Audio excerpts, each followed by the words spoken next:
How can we separate a mixture of salt and ammonium chloride?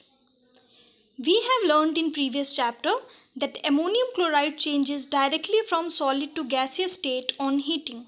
So, to separate such mixtures that contain a sublimable volatile component from a non-sublimable impurity, the sublimation process is used.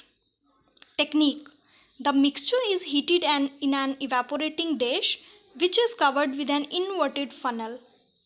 This results in the evaporation of sublimable solid and its further condensation on the sides of the funnel, leaving the non-sublimable solid behind the dish. From this diagram, let's understand the activity. A china dish is taken on which the mixture of salt and ammonium chloride is kept. This china dish is covered with an inverted funnel.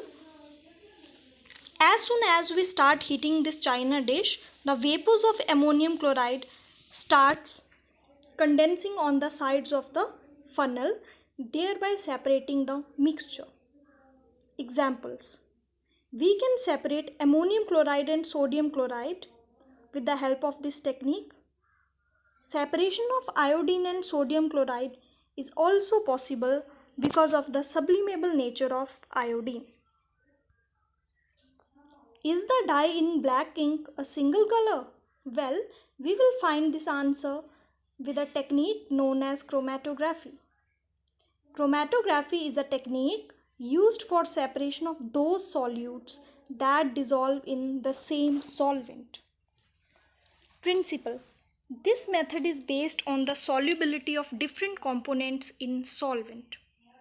The ink which we use has water as a solvent and the dye is soluble in it. As the water rises on the filter paper, it takes along with it the dye particles. The colored component that is more soluble in water rises faster, and in this way the different colors get separated. Let's understand this with the help of an activity. A thin strip of filter paper is taken and a line is drawn by pencil approximately 3 cm above the lower edge. Now we will put a small drop of ink, either from pen or a sketch pen, at the center of the line. Let it dry. Now we will lower this filter paper into a jar or glass beaker containing water so that the drop of ink on the paper is just above the water level. Now we will leave it undisturbed for some time.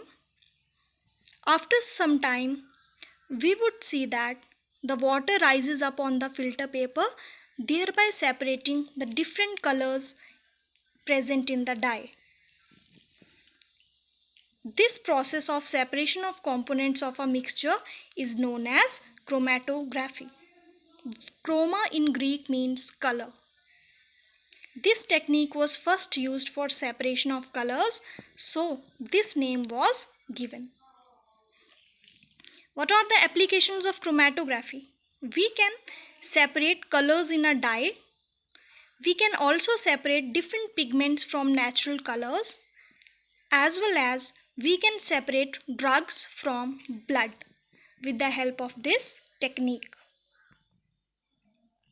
How can we obtain pure copper sulfate from an impure sample? The technique is crystallization.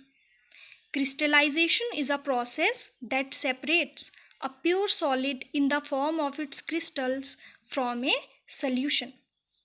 This method is basically used to purify solids. For example, we know that salt is obtained from seawater with the help of evaporation, but that salt contains many impurities in it. To remove these impurities, the process of crystallization is used. Why do we prefer crystallization over evaporation? Because crystallization technique is much better than evaporation, as some solids may decompose on heating to dryness and some impurities may remain dissolved in the solution even after filtration. On evaporation, these may contaminate the solid. Applications of crystallization. With the help of this technique, purification of salt is done that we get from seawater. We can also purify the crystals of alum or fitkari from their impure samples.